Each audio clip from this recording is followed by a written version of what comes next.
저와 여러분이 함께 읽은 창세기 30장은 아주 선명하게 두 가지 내용으로 기록되어 있습니다. 24절까지의 내용은 야곱의 두 아내 라헬과 레아, 그의 몸종들까지 포함해서 네 명의 여자가 야곱의 아들들을 낳는 그런 내용이 기록되어져 있고요. 25절부터 마지막 절까지는 이제 그 야곱의 소유가 많아지게 되는 그러한 내용을 기록하고 있는데, 이러한 내용을 우리가 천천히 성경이 기록된 순서대로 한번 살펴보도록 하겠습니다. 우리가 지난 시간에 레아가 라헬보다는 조금 남편의 사랑을 받지 못하다고 살펴봤습니다. 그리고 또 신체적으로도 장점을 비교했는데, 레아는 눈만 예뻤는데 라헬은 전체가 다 예뻐서 야곱이 더 사랑했습니다. 하나님은 이렇게 아이를 낳지 못하는 그 남편의 사랑을 받지 못하는 레아를 주목하시고 그에게 자비를 베풀어 주셔서 태의 문을 열어 주셔서 네 아들을 낳게 되었다는 내용, 우리가 지난주에 살펴봤습니다. 자, 그러니까 남편에게 사랑받는 라헬이라는 여자는 어떠한 마음이 들었겠느냐, 그 마음을 이제 30장부터 우리가 알 수가 있습니다. 이제 자기는 남편에게 사랑받고 있는데 남편에게 사랑받지 못하는 언니 레아가 아들을 넷씩이나 낳았습니다. 이렇게 언니가 아이를 낳게 되는 걸 보면서 라헬의 마음 가운데는 시기심이 들었습니다. 경쟁심이 들었습니다. 그래서 화가 나가지고 남편에게 한번 퍼붓습니다. 뭐라고 퍼붓습니까? 당신이 나로 하여금 자식을 낳게 하라. 나 애 못 낳으면 죽어버리겠다. 이렇게 이야기합니다. 여러분, 부부간에 자식이 생기지 않는 것은 남자에게 문제가 있을 수도 있고 여자에게 문제가 있을 수도 있잖아요. 그런데 레아가 지금 자녀를 낳았어요. 그럼 문제는 누구에게 있다는 것입니까? 남편 야곱에게 있는 것이 아니라 라헬 자신에게 있는 거예요. 그럼에도 불구하고 지금 라헬은 뭘 이야기하는 겁니까? 애 못 낳는 것이 자기 문제라고 하는 것이 아니라 남편에게 아이 낳을 수 있도록 뭔가 해보라는 거예요. 그렇지 않으면 내가 죽어버리겠다. 이렇게 반협박을 하면서 남편에게 자기의 복잡한 신병을 막 토로하고 있습니다. 억지 주장이지요. 그러자 남편 야곱도 이렇게 말도 안 되는 소리 어떻게 너 그렇게 넘길 수가 있겠습니까? 2절에 보면 야곱도 라헬에게 화를 냅니다. 아니, 자녀를 못 나게 하는 것은 내가 아니라, 내가 무정자를 가진 것도 아니라 하나님이 당신에게 아이를 안 주신 것인데 나로 하여금 하나님이 안 주신 것을 어떻게 하라고 하느냐라고 하면서 막 화를 내게 된 것이었습니다. 자, 자녀 낳는 거 하나님께 달려있다. 그러면 라헬은 뭐 하면 되겠습니까?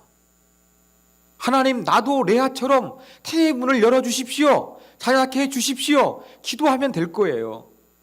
그런데 라헬은 하나님께 기도하는 방편을 택한 것이 아니라 인간적인 방법을 동원했습니다. 제가 창세기 강의하면서 말씀드렸던 그 씨바지가 다시 한번 시도가 되는 것입니다. 이렇게 자식을 못 낳는 여인이 다른 그 여인을 통해서, 이 종을 통해서 아이를 대리 낳게 하는 이러한 씨바지는 고대 근동에서 아주 널리 쓰였던 관습이었습니다. 바로 라헬도 이것을 생각해내게 된 것이죠. 그러면서 아버지가 결혼할 때 자기에게 주었던 그 몸종 빌하가 있는데, 이 빌하를 야곱에게 아내로 들어가서 같이 잠을 자게 한 거예요. 그래서 이제 드디어 라헬 쪽에서도 아이가 생기게 됩니다. 두 아들을 얻게 되었죠. 그러면서 이 아이를 낳으면 3절에 보면 내 무릎에 두겠다 그렇게 이야기합니다. 아이를 낳아 내 무릎에 두겠다. 이건 무슨 의지의 표현이냐? 바로 그 친권자가 비라가 아니라 자기라는 것을 명확히 하는 것이죠. 그러니까 대리 출산시키는 것과 마찬가지인 것입니다.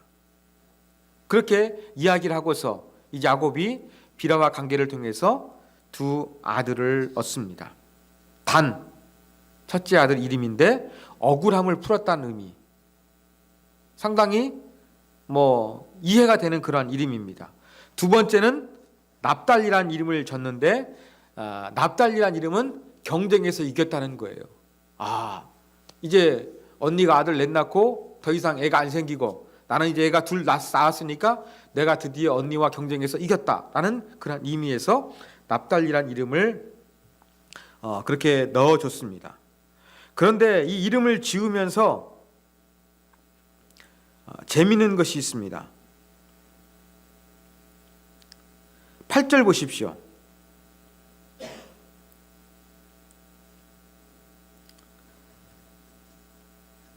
언니와 크게 경쟁하여 이겼다 하고 그렇게 이야기를 하고 있습니다. 바로 그래서 그 이름이 납달리예요.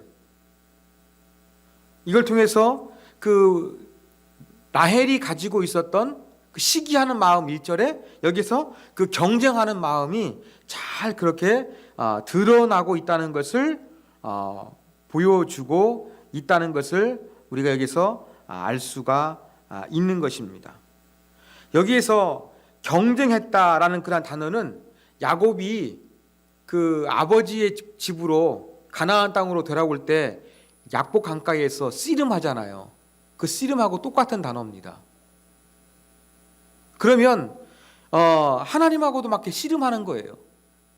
어떤 면에서 보면요, 레아의 기질도 남편 야곱과 죄송합니다. 라헬의 기질도 남편 야곱과 많이 닮았습니다.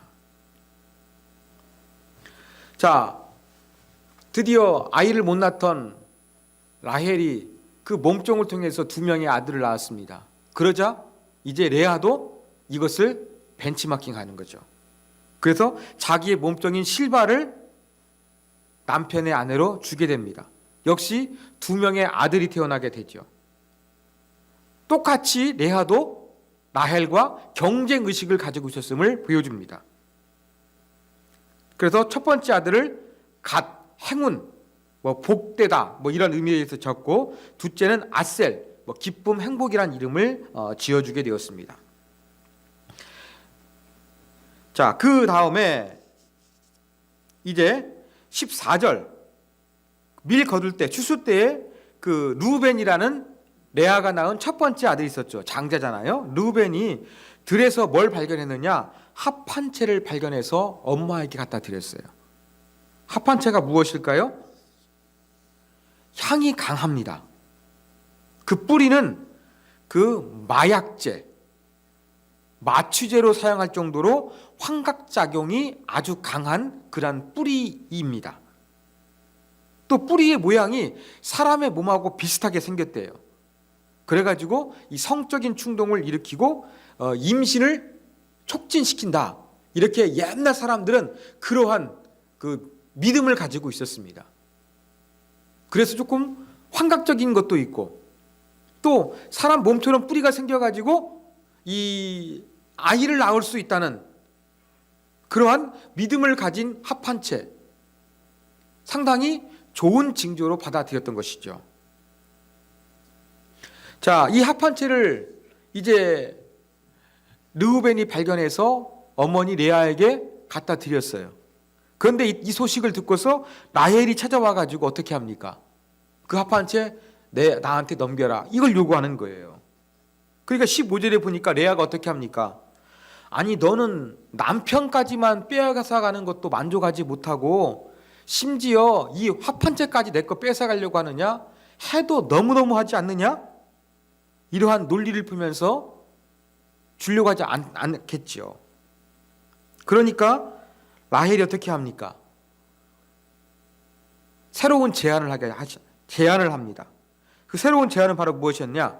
그러면 합한 채를 나한테 넘기고 그 대신 언니가 내 남편하고 하룻밤 잘 수 있는 권리를 내가 양보해 주겠다라는 거래를 합니다. 자, 여기에 상당히 중요한 게 있는데, 여러분, 부부가 동침할 수 있는 거 양쪽 다 합의를 해야 되잖아요. 그런데 이거 모든 것을 라헬이 결정하고 있어요. 그거 봤을 때 이 부부 관계 속에서 또 아내가 둘이니까 레아도 있고 라헬도 있지만, 부부 관계 속에서 남편을 신임하고 남편에게 뭔가를 강하게 요구해서 얻어낼 수 있는 사람은 누구였느냐? 라헬이라는 것을 여기서 알 수가 있는 것입니다. 그래서 합한 채를 라헬이 사고 레아가 이제 야곱과 함께 하룻밤을 보내게 됩니다. 자, 밤에 들어와서 이제 야곱과 함께 밤을 보내는데, 레아가 그 남편에게 뭐라고 이야기합니까? 내 아들의 16절에 보면 합한 채로 당신을 샀노라, 그렇게 이야기합니다. 샀다는 것은 고용했다는 의미도 가지고 있습니다. 그러면 부부 관계 속에서 레아는 어떤 입장입니까? 합한 채를 통해서 남편을 잠시 고용하거나 사야 되는 그러한 아주 그 열악한 위치에 있었다는 것을 보여주고 있는 표현이라고 할 수가 있습니다. 그래서 하룻밤 자면서 레아가 다시 임신을 합니다. 5번째 아들을 낳죠. 이름을 이사갈이라 그랬어요. 이사갈은 그 합한 채를 샀던 거하고 좀 연결이 됐는지 모르겠습니다만, 하나님께서 내게 값을 주셨다라고 하면서 품삯, 갑이라는 의미에서 이사갈이란 이름을 줬습니다. 또다시 6번째 아들까지 낳습니다. 그 이름을 스불론이라고 했습니다. 스불론은 높이다, 존경하다, 그러한 의미를 가지고 있는데, 하나님께서 자기를 존중해 주시고 높여 주셨다는 의미에서 그렇게 6번째 아들의 이름을 지은 것 같습니다. 그리고 또 21절에 보면 레아는 아들만 낳은 것이 아니라 딸도 한 명 낳죠. 디나. 디나에 대한 이름풀이는 없습니다. 그죠?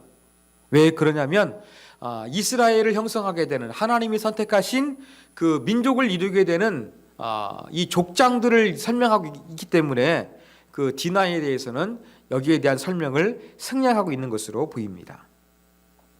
자, 이렇게 해서 합한 채는 누가 샀습니까? 아이를 낳을 수 있는 어떤 부부관계 외에 자녀를 생산하는 데 도움 주는 합한 채라는 것을 막 가지고 경쟁을 했잖아요. 이거 가지고 경쟁을 했거든요. 그 레아와 라헬이. 누가 가졌습니까? 라헬이 가졌어요. 근데 임신은 누가 한 거예요? 레아가 한 거예요. 이걸 통해서 알 수 있는 게 무엇입니까? 임신이 가능하게 되는 것은 사람들이 그 당시에 믿었던 합한 채를 통하면 자녀를 낳을 수 있다, 이러한 잘못된 믿음이 있었지만, 그것대로 되는 것이 아니라 생명을 주시는 이는 하나님이라시라는 것을 분명하게 보여주고 있는 거예요. 그리고 사람들이 믿고 있는 합한 채를 소유했던 라헬은 자식을 갖지 못했어요. 어쩌면 라헬은 이러한 생각을 했을지도 모릅니다. 내가 몸종을 통해서도 대리모를 통해서 아이도 낳고, 또 합한 채를 소유해서 남편의 아이를 낳으려고 많은 노력을 했는데, 이것을 나한테 팔아 넘긴 언니는 인심하는 걸 보니까 이 생명을 얻게 되는 것은 내 마음대로 되는 것은 아니구나. 어쩌면 하나님께서는 이러한 부분들을 라헬에게 알게 하셨을 거예요. 라헬의 모습 보십시오. 야곱과 닮았거든요. 합한 채도 어떻게 했습니까? 샀잖아요. 야곱이 어떻게 했습니까? 에서의 장자권을 팥죽 한 그릇에 샀잖아요. 많은 부부가 이런 면에서 그 라헬은 야곱의 기질을 닮은 거예요. 자기도 뭔가 하나님께 기도하면 되는데 씨바지를 하게 되고, 또 합한 채를 가지고 했는데 아이가 안 생긴 거예요. 인간의 힘으로 되지 않는구나. 하나님이 도와주셔야 되는구나. 어쩌면 이런 느낌을 라헬이 점점점 강하게 의식하기 시작했을 것입니다. 아마 그때쯤 22절 하나님께서 라헬을 드디어 생각하셨습니다. 야곱의 기질처럼 그런 면이 있는 라헬이기 때문에 그도 하나님께서 변화시키기 위해서 시간을 두신 거예요. 그리고 시간이 흘러서 드디어 비로소 하나님께서 라헬도 기억해 주셨습니다. 그리고 그의 소원대로 이제 임신이 가능하도록 하나님께서 태의 문을 열어주셨습니다. 그래서 아들을 낳습니다. 이름을 요셉이라고 했어요. 부끄러움을 씻어내렸다. 여러분, 아이 못 낳아서 언니는 자기 몸에서 6명의 아들 낳는데 자기는 한 명도 못 낳았으니까 얼마나 그 심적인 부담감과 수치심이 있었겠습니까? 이런 모든 것들을 하나님께서 다 씻어내 주셨다. 나는 그러한 이름의 의미를 담아 요셉이라는 이름을 지어주게 되는 것입니다. 자, 25절부터는 이제 다른 내용이 시작됩니다. 이제 요셉이 외삼촌의 집에 온 목적 아시지 않습니까? 에서의 분노를 피하기 위해서 떠난 현실적인 이유도 있습니다만 내 속은 분명한 논리는 그 외가가 있는 하란에 가서 가나안 민족이 아니라 이러한 친족 중에서 자기의 신부감을 찾는 거였습니다. 자기가 마음에 드는 신부 라헬도 얻었고 라헬을 통해서 자식도 얻게 되었습니다. 자기가 온 목적이 어느 정도 성취가 되었죠. 시간은 얼마나 흘렀습니까? 14년이 흘렀죠.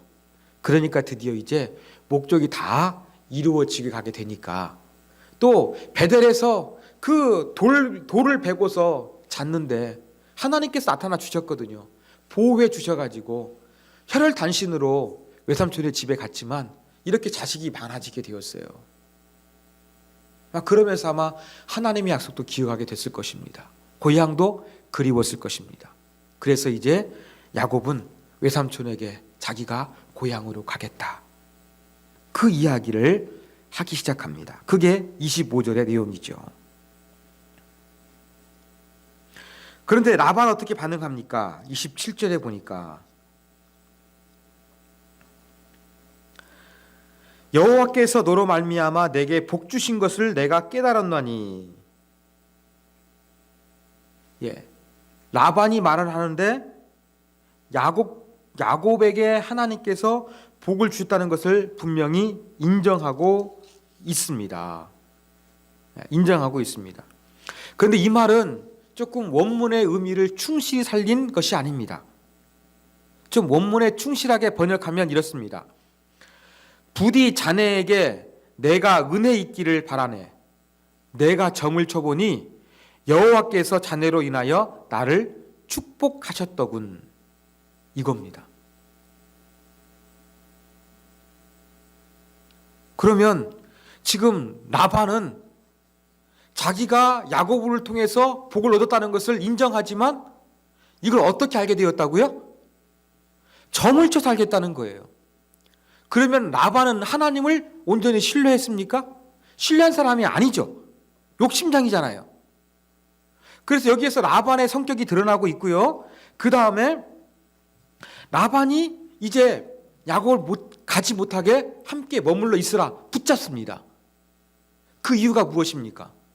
자기에게 뭔가 물질적인 부유함을 더해주는 이러한 사람이기 때문에 그 신앙적인 측면이 아니라 하나님이 함께 하신다는 사실 때문이 아니라 자기 현실적으로 가축대가 많아지고 재산이 많아지다 보니까 야곱이 필요해서 못 가게 한 이러한 라반의 그 이기적인 마음이 여기에 들어져 있다는 것을 우리가 놓치면 안 될 것입니다.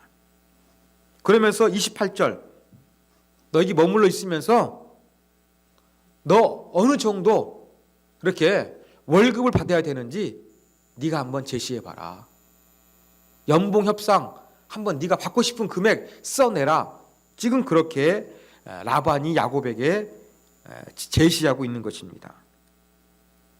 자, 이렇게 연봉 협상이 드디어 시작되었어요. 그러면 일반적으로 어떻게 합니까? 머물러 있으라고? 그래, 내가 그 머물러 있으려고 하면 가격을 높이 불러서 있으면 되겠죠. 그런데 야곱은 아주 생각지도 못한 제안을 합니다. 어떤 제안을 하느냐? 31절에 보면 다시 내가 외삼촌의 가축대를 돌보겠다고 이야기합니다. 그러면서 하는 말이 나 외삼촌한테 받을 거 아무것도 없다. 그러면서 하는 말이 바로 무엇이냐면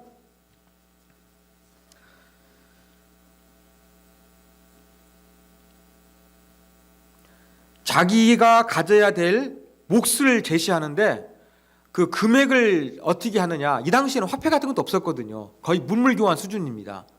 근데 그 당시에 일반적으로 그 목동이 있잖아요. 양치기들 있잖아요. 목동들이 그 품삯을 받으면은요, 전체 자기가 돌보는 양이 100마리예요. 그러면은 품삯이 한 10마리나 20마리 됐고 나머지는 전부 다 원래 주인이 가져갔습니다. 네, 한 10%에서 20%가 원래 돌보는 양떼의 이제 그 노동의 대가로 주어지게 된 거예요. 그런데 야곱은 이러한 일반적인 그 평균적인 품삯을 요구하지 않았어요. 어떻게 했느냐?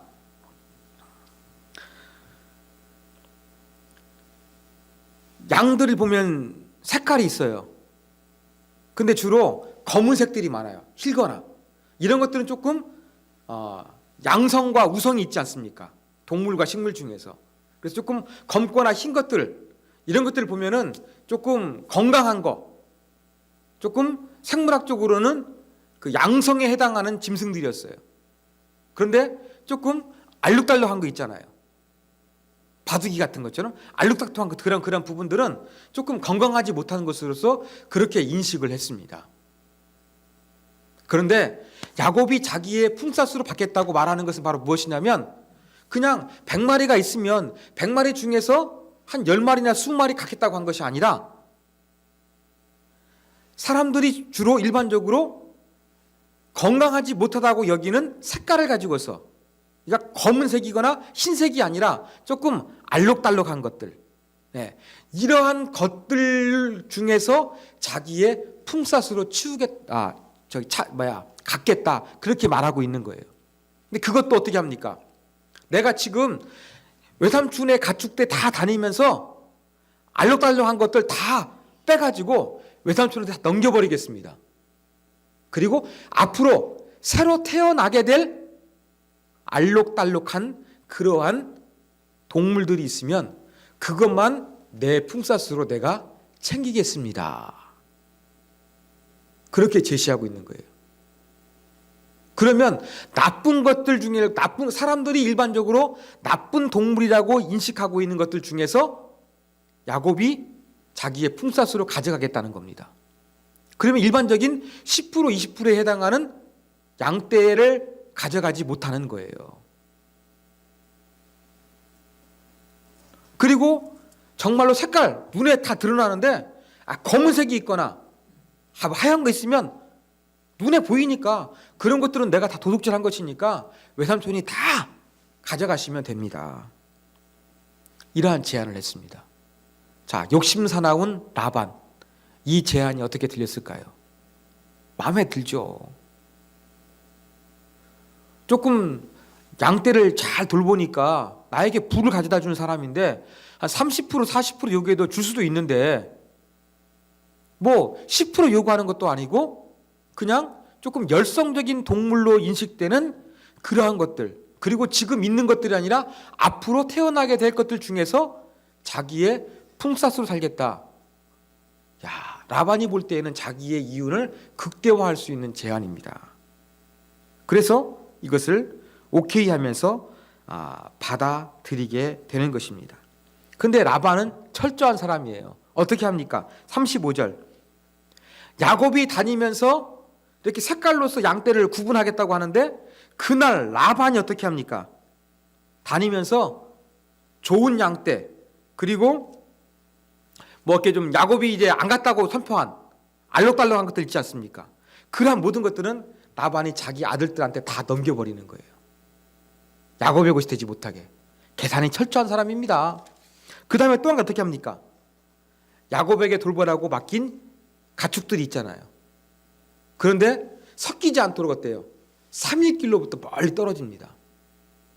그래서 나쁜 거 다 분리해내고 좋은 것들 그 자기 아들들 다 몰아주면서 더 이상 야곱이 많은 것을 가지지 못하도록 그러한 철저한 어떤 거리를 떨어뜨려 놓는 거. 그 다음에 뭐 야곱이 가지지 않겠다고 했던 양떼 전부 다 챙겨가는 욕심사나운 모습을 라반이 여기에서 잘 보여주고 있습니다. 자, 우리가 여기서 야곱의 제안은 이해가 안 됩니다. 다음 시간에 이해가 됩니다. 다음 시간에. 욕심장이 야곱이 왜 그랬는가? 다음 시간에 우리가 이해할 수가 있습니다. 자, 37절. 이제 야곱은 외삼촌의 가축대를 돌보게 됩니다. 자기도 이제 부를 축적해야 되잖아요. 나쁜 것 중에서 알록달록한 중에서 자기의 것이 있어야 되니까 야곱도 이제 여기서 이것을 얻기 위해서 어떻게 행동을 합니다. 자, 버드나무, 살구나무, 산풍나무 가지다가 껍질을 벗겨내가지고 흰 무늬를 냅니다. 자, 푸른 나무다 보니까 흰 무늬니까 어때요? 가축으로 보면은 알록달록한 색깔이겠죠. 푸른 거에다가 흰 무늬가 났으니까 알록달록한 그러한 그렇게 시각적인 효과를 내는 것을 만들어 놨습니다. 자, 이 껍질 벗긴 흰 무늬가 금세금세 나 있는 이 나뭇가지를 어디다 놨습니까? 38절에 보니까 그 가축들이 와서 먹는 구유에다가 덕하니 세워놨던 거예요.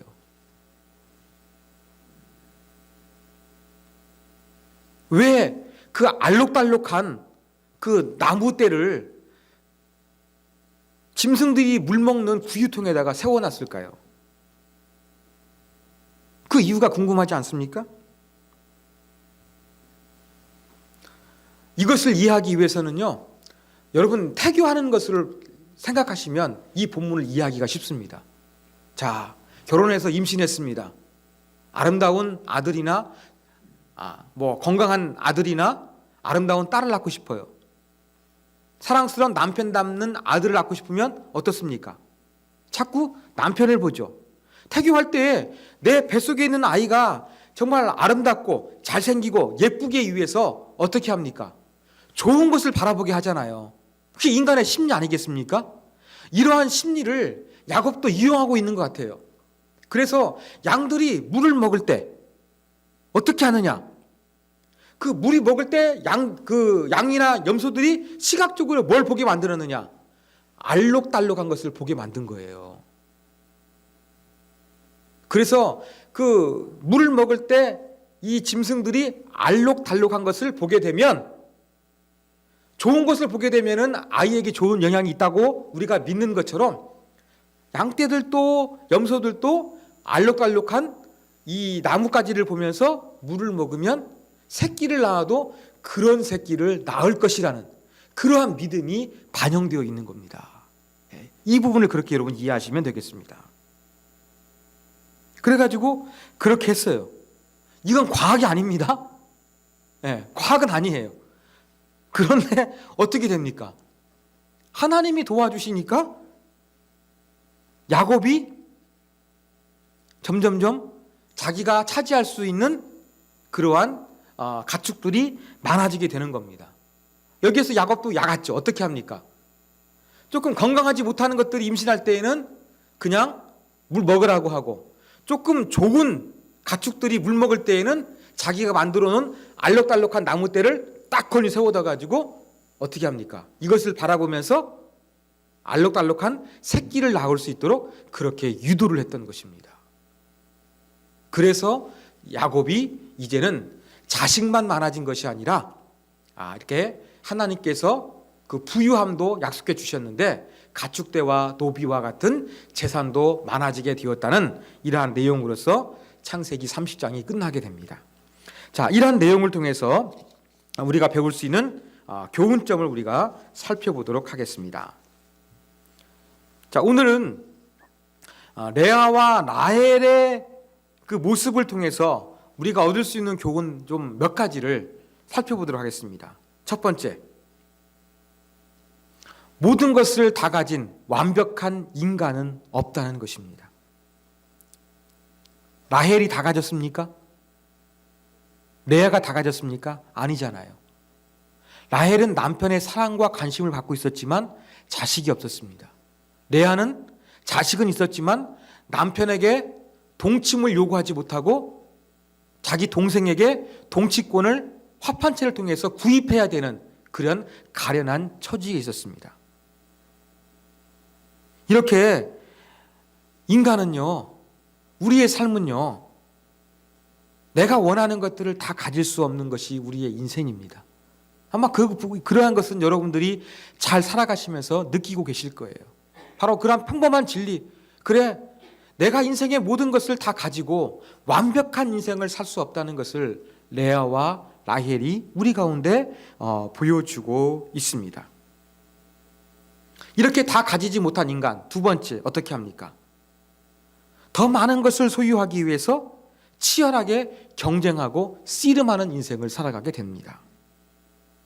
레아와 라헬도 그랬습니다. 라헬은 남편의 사랑받았는데 자식이 없으니까 자식을 얻기 위해서 아둥바둥거립니다.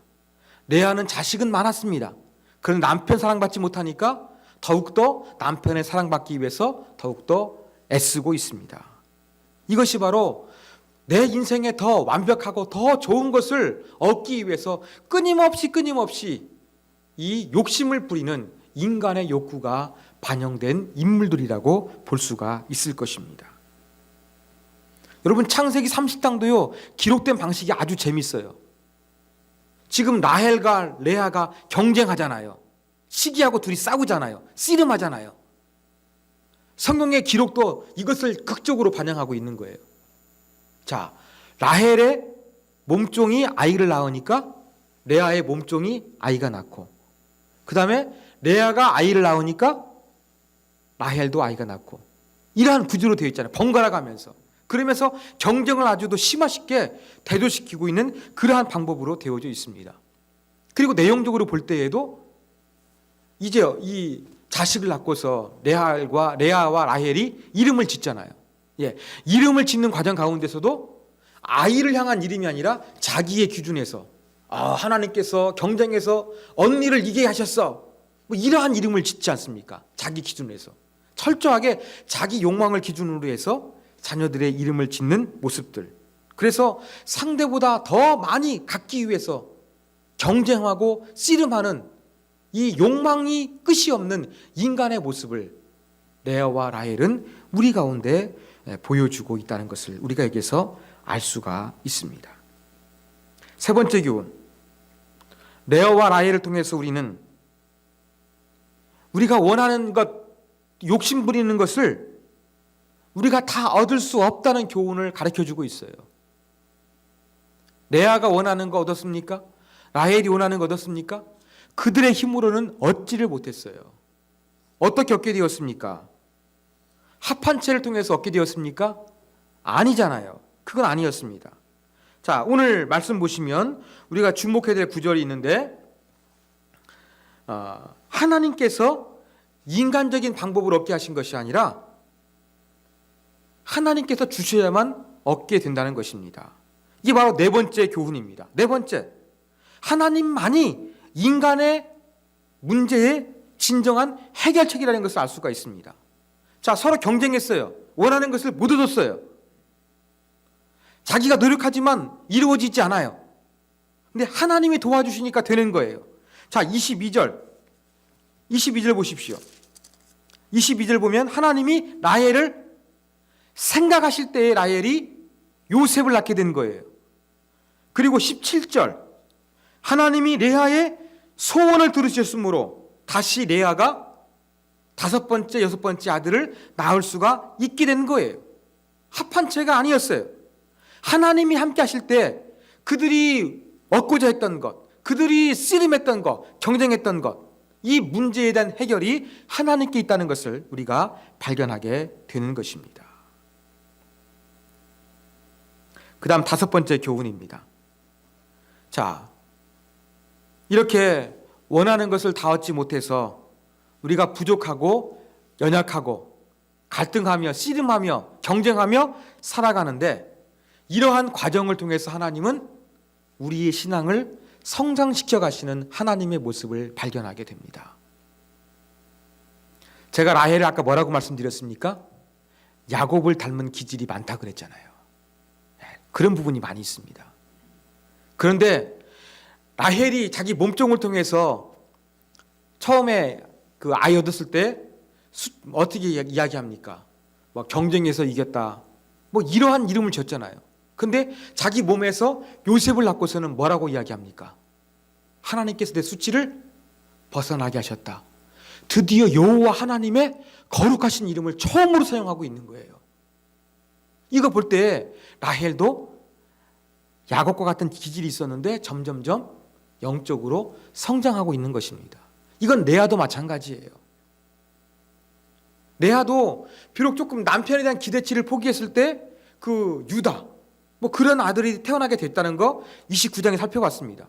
그런데 자꾸 레아가 경쟁하다 보니까 라헬이 경쟁하게 되니까, 시기하게 되다 보니까 레아도 같이 경쟁하게 됐겠죠. 인간적인 모습이 다시 발동했어요. 그렇지만 이런 과정 속에서 레아도 성장합니다. 그래서 이름 보면 이제 자기 몸종에서 태어난 아들이 아니라 다시 하나님께서 태의 문을 열어주셔서 레아가 임신하게 됐을 때 5번째 아들 이름 뭐라고 합니까? 갑을 주셨다고 하잖아요. 그 합판치 샀던 것처럼 해가지고 갑을 주셨다 해가지고 이사갈이라 그랬어요. 근데 6번째 마지막 아들이잖아요. 근데 스불룬을 낳으면서는 하나님께서 나를 어떻게 하십니까? 후한 선물을 주셨다, 그렇게 인정하고 있어요. 하나님에 대한 주권들이 점점점 인정하는 것으로서 그 아이 낳기가 끝이 나고 있습니다. 이런 거 볼 때에 인간은 더 갖기 위해서 욕심을 부리고 시기하고 경쟁해요, 씨름해요. 그렇지만 이러한 과정을 통해서 하나님은 어떻게 하는 겁니까? 이 레아와 라헬을 성장시켜 가시는 하나님의 모습을 우리가 여기에서 볼 수가 있습니다. 그리고 마지막 5번째 교훈입니다. 인간이 이렇게 경쟁하고 있습니다. 그런데 이렇게 인간이 서로 더 많은 것을 착취하기 위해서 욕심스럽게 경쟁하고 싸우고 있지만, 하나님은 이러한 인간의 악한 모습 속에서도 선한 결과를 만들어 가시는 전능하신 하나님이 오늘 본문 가운데 기록되어져 있습니다. 자, 레아와 라헬 시기하고 경쟁했어요. 언니와 동생이 아주 그렇게 치열하게 경쟁을 했어요. 그런데 이러한 경쟁을 통해서 어떤 하나님의 약속이 이루어지게 됩니까? 아브라함을 통해서, 이삭을 통해서, 야곱을 통해서 큰 민족을 이루게 하시겠다는 약속, 그 약속이 이루어지고 있는 겁니다. 이게 하나님의 방편입니다. 인간은 경쟁 속에서 더 많은 것을 얻기 위해서 끊임없이 욕심을 부리지만, 하나님은 이러한 욕심을 통해서도 야곱을 번성케 하시고 큰 민족을 이루게 하시겠다는 그 약속을 성취하시는, 그러한 결과를 이끌어내시는 전능하신 하나님의 모습이 이 가운데 기록되어 있다는 것을 우리가 발견하게 됩니다. 이러한 모습을 통해서 우리도 더 많은 것을 얻고 싶고 더 많은 것을 소유하고 싶고 다른 사람과 비교하면서 경쟁하지만, 하나님, 이런 것으로 내가 모든 것을 얻을 수는 없습니다. 하나님을 의지합니다. 하나님께 맡깁니다. 이러한 부족함을 통해서 나를 더욱더 성장시켜 주시고 주님을 알게 해 주십시오. 나는 이렇게 연약하고 부족해도 거룩하신 하나님의 뜻이 나의 부족한 모습이지만 이루어가게 도와주시고 주의 뜻이 성취되게 해 주십시오. 이렇게 기도할 수 있는 저와 여러분이 되기를 간절히 소망합니다.